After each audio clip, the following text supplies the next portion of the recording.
نعت اس کلام کو کہتے ہیں جو اللہ کریم کے قرآن پاک کے مطابق جو خوبیاں اللہ کریم نے قرآن پاک میں اپنے محبوب کی بیان کی ہیں ان کا ترجمہ فارسی میں کیا ہو، پنجابی میں کیا ہو، اردو میں کیا ہو، اس کو نعت کہتے ہیں۔ نعت میں ایسے اشعار شامل نہیں ہونے چاہیے جو قرآن اور حدیث سے ٹکراتے ہیں، چونکہ یہاں پہلا پروگرام ہو رہا ہے 19 سالوں میں۔ آپ نے اکثر سنا ہوگا نعت پڑھی جا رہی ہے، تصور یہ باندھا جا رہا ہے کہ جب میں قبر میں گیا ہوں فرشتوں نے کچھ پوچھا ہے تو وہاں سرکار آ گئے ہیں تو مجھے فرشتوں نے ہاتھ ہی نہیں لگایا۔ کب گئے ہوں قبرستان قبر میں جانے کے لیے مرنا پڑتا ہے۔ اگر مر گئے ہو تو پھر زندہ آ کر اب بتا رہے ہو کہ یہ سلوک ہوا ہے وہاں پہ، وہم و گمان کا بات نعت نہیں، قصے کہانیوں کا نام نعت نہیں، نام ٹھوس اور اٹل حقیقت کا نام ہے۔ اور بعض شعراء نے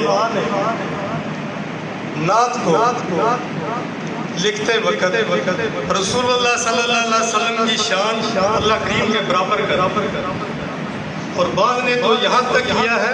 کہ اس شان کو اللہ کریم کی شان سے بڑھا دیا۔ قرآن کہتا ہے نہ تم اس شان کو بڑھا سکتے ہو نہ گھٹا سکتے۔ حضرت جعفر بن طیار رضی اللہ تعالیٰ عنہ مولا کائنات کے بڑے بھائی، آپ غالباً علماء کرام تشریف فرما ہے، حضرت مولا کائنات سے 8 سال بڑے تھے۔ جب ہجرت کر کے حبشہ میں گئے تو نجاشی کے دربار میں جب آپ نے اللہ کا قرآن پڑھا، جب وہاں یہودیوں کے علماء بھی بیٹھے ہوئے، انہوں نے مطالعہ کیا ہوا تھا توریت کا، انجیل کا، زبور کا، وہ بھی وہاں تشریف فرما تھے۔ تاریخ کی کتابوں میں آتا ہے کہ جب جعفر طیار رضی اللہ تعالیٰ عنہ نے سورہ مریم کی آیات مبارکہ تلاوت کی تو نجاشی بادشاہ اور وہ علماء کرام یہودیوں کے سن کر اتنا روئے کہ ان کی داڑھیاں آنسوؤں سے تر ہوئیں۔ جب حضرت جعفر طیار رضی اللہ تعالیٰ عنہ خاموش ہوئے تو نجاشی نے ایک تاریخی جملہ کہا، اس نے ایک طریقہ اٹھایا زمین سے اور کہا کہ جو تم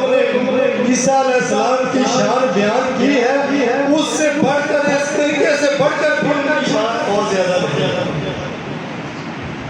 گویا جو قرآن میں اللہ کریم نے، وہ نجاشی نے بتا دیا کہ جو قرآن کریم میں اللہ کریم نے نبیوں کے بارے میں بتایا ہے نہ کوئی ان کو گھٹا سکتا ہے نہ بڑھا سکتا ہے۔